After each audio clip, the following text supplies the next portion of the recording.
Welcome, ladies and gentlemen, back to the X Factor NBA Daily Show. I am your host, Caleb.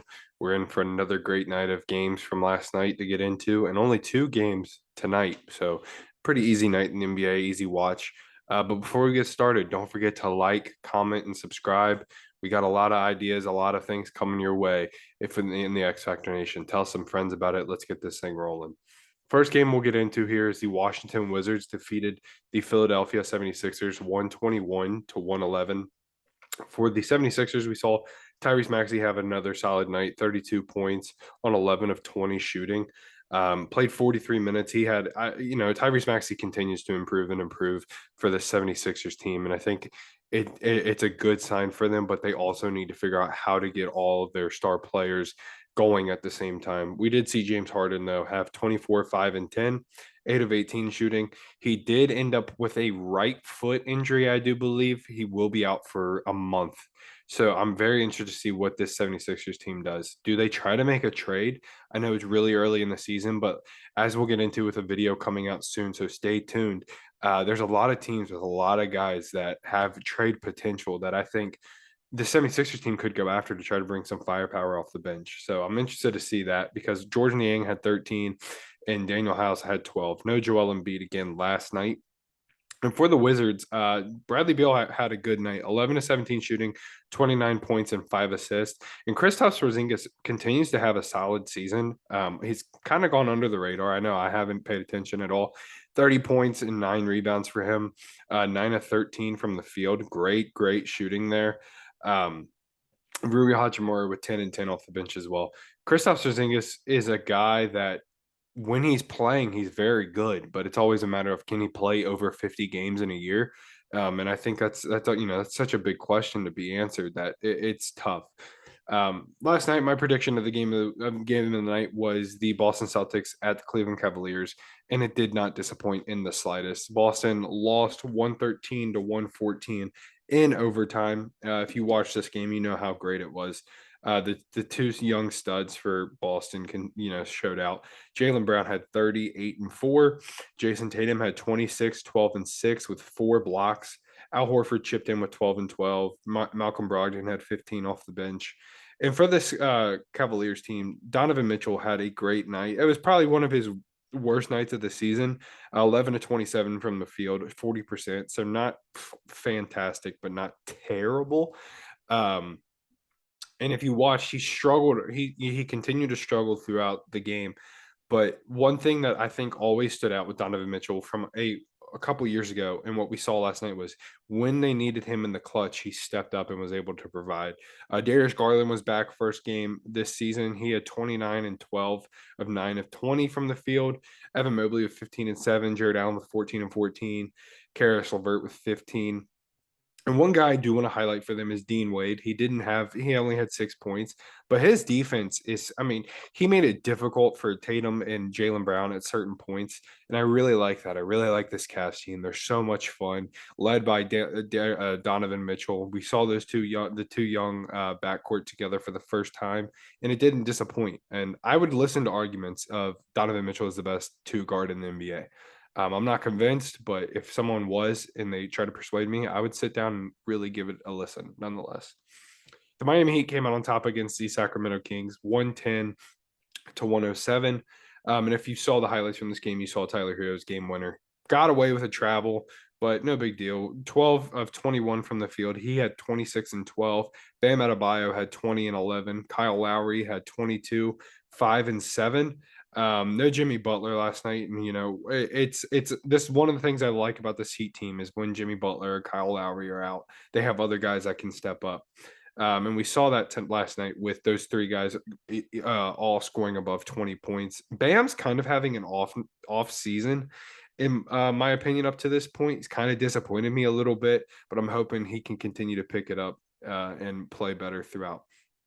And for the Kings, another heartbreaking loss there. Domantas Sabonis with 22 and 12, Kevin Herter with 22, Harrison Barnes with 12, and Malik Monk off the bench with 19. No Fox last night, and it looks like okay. Keegan Murray did play. He had 7, 4, and 3. Nothing that stood out, just an off night for the rookie. But this Kings team, another crushing loss. They've been in all of their games they've lost up to this point, I do believe. They're 2-5, so I don't think it's time to worry just yet for this Kings. Out in New York, the Hawks defeated the Knicks 112-99. Trae Young got hurt in this game. I think it was something with his face, his eye. Came back with goggles, I'm pretty sure. DeJounte Murray had 36-9, 5 steals, 14-27 from the field. A fantastic night for DeJounte Murray. This is why they gave up all those things to bring him in. An off night for Trae Young, 17, 6, and 7. Still a great night nonetheless. 7-22 from the field, not great. John Collins with 12 and 13. DeAndre Hunter stepped up big and had 21 as well. I like this Cavs team, or this Hawks team. I like their versatility, and I like that, get a guy like DeJounte Murray steps up big time for a team like this. I like that a lot. And for this Knicks team, they just continue to leave a bad taste in my mouth. Jalen Brunson, 20-5. RJ Barrett with 19. Julius Randle only with 14. Mitchell Robinson with 8 and 12. Manuel quickly off the bench at 11 and 16. Very impressive. But this Knicks team just puts a bad taste in my mouth, and I can't I just can't get up for those games. Not a lot to break into for this game. The Chicago Bulls came out on top pretty easily, 106-88 over the Hornets. The story with this is the starters shot not a great percentage. Zach LaVine 25%. DeMar DeRozan, 18%. Nikola Vucevic, 31. Ayo Dosunmu at 30. Patrick Williams shot 77%. He had 16 points. He was able to get really physical in that game. Goran Dragic off the bench was 16. Javonte Green was 17. Derek Jones Jr. with 10. That's what I like that about this Bulls team. You saw that team was struggling to hit shots, but their starters struggling, their bench able to step in and provide big minutes and big scoring for this team. I like that a lot. If that can be consistent, this Bulls team is scary. And for the Hornets, Kelly Oubre had 24. Mason Plumlee with 11 and 13. Everybody else off night there. No, I don't like this Hornets team at all. And the Clippers came out on top, 109-101. Paul George had 28. Marcus Morris with 21 and 10. Ivica Zubac with 5 and 6. Ever since I called him out and thought he was having a great year, he's kind of slowed down. But no worries there. They were able to pick up the victory. Reggie Jackson continues to have an kind of season at this point too. He had 12 points. And for the Rockets, Alperen Sengun with 26 and 13. He is very exciting to watch. Try to watch him if you can. Jalen Green, 22 points, 9 of 17 from the field, and Kevin Porter Jr. with 22, 7 and 7. This Rockets team is okay. They're not great. They're 1 and 8. I expect them to just continue to be bad. The Milwaukee Bucks came out on top 116-91. The last time these two teams played, they played the Pistons. Last time these two teams played, it was a close game, and I think the Bucks knew that they weren't going to screw around last night and they got the job done. 32 and 12 for Giannis, 4 assists, 5 steals, 2 blocks. Defensive player of the year, in my opinion, right now. 11 to 24 from the field. And Jrue Holiday continues to have a fantastic season, 26, 7 and 3. Jrue Holiday is a top 5 point guard in this league. I feel very confident in saying that his versatility and what he brings for this team is very, very big. And for the Pistons, Saddiq Bey with 22, Bogdanovich with 14, Isaiah Stewart with 16 and 10. An off night for the young backcourt. Cade had 10 and Jaden Ivey had 7. They each shot under 40% from the field, so not great, but an off night for a young team playing the best team in the league. So I can't beat that up too bad. The Raptors absolutely dominated the San Antonio Spurs last night, 143 to 100. The Spurs without Kelvin Johnson and Devin Vassell. So, I mean, this is already kind of a bad team, and missing their 2 best players, you expect that. So nothing to highlight for the Spurs, in my opinion. OG Anunoby continues to have a great defensive year. He had 5 steals and 1 block. Pascal Siakam with 22, 10, and 11. He's being disrespected in my eyes as far as, like, I know it's way, way, way too early, but like MVP talk. I know Basketball Reference says like MVP tracker, and Pascal's not even in the top 10. Gary Trent with 24, Scotty Barnes with 15, 4, and 5. And their bench provided Delano Banton with 13, Precious Achiuwa with 12 and 6, and Chris Boucher with 17. This Raptors team is very, very solid. I like them a lot. The Grizzlies came out on top 111 to 106. Let's see here. What's this? I can't remember his first name, so I'm sorry. Steven Adams had 14-11. Desmond Bane had 29, 8, and 5. John Morant had 29 and 7. And Aldama, I can't, his first name is escaping me for the life of me right now. He had 11 and 7. He's having a good year for this team, stepping in and providing like a solid fourth option. And for the Trailblazers, Yusuf Nurkic had 23 and 13. Jeremy Grant had 23. Anthony Simons with 31. And everybody else was pretty silent. Keon Johnson had 10 off the bench. Nobody else cracked double digits there. And the last game of the night last night, and if you saw this, you saw Matt Ryan, who hit the tough 3-point bucket to send this into overtime, and the Lakers were able to pick up the victory, 120 to 117.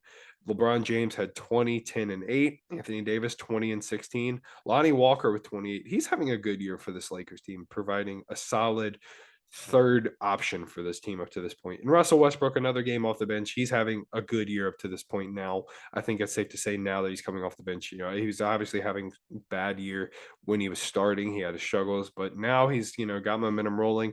13, 7, and 9 for him, 6 of 10 from the field. I like that a lot. And I like what this Lakers team is doing right now. Troy Brown with 15 and 10 as well. The momentum seems to be on the Lakers side. If they can keep this thing rolling, it looks sort of promising. I don't know how long it could be rolling though. I don't know if you like the fact that you have to depend on Lonnie Walker and Troy Brown Jr. as a third option, but they've proven up to this point that they can be reliable. And for the Pelicans, Zion Williamson had 27, 5, and 7. Trey Murphy had 12 and 5. Najee Marshall with 9. CJ McCollum was 22, 9, and 8. He's continuing to have a good year. Disrespected in my opinion. I think he's not a lock, but I think he if he keeps this up, he could potentially be in the All-Star game. Now it's tough because they'll probably only get one guy, and more than likely Zion will be that guy if he's healthy. So I just think that CJ has the potential today up to this point to get his first All-Star appearance. That's all the games from last night. Let's take a quick look at the games tonight. 7 o'clock, the Warriors take on the Magic. Warriors are struggling. Fred's been really hard on them up to this point, rightfully so. And the Magic 1 and 7, they're not very good. I'm actually going to take the Magic tonight. I don't like what I've seen from this Warriors defense. I think this is a game where you don't really get excited. It's the Magic. We're playing in Orlando, whatever. But I'm going to take the Magic. I expect them to have a good offensive game. They've got lots of pieces that are very versatile. It's just they're all very young. And Wendell Carter had a good game last night. I can't remember exactly, or 2 nights ago. So I expect that momentum to continue. And then at 8 o'clock, the Nuggets at 4 and 3 take on the Thunder also at 4 and 3. I think this will be an exciting game. I am a little worried that they don't have anybody to match up with Jokic, and I expect a big game out of him.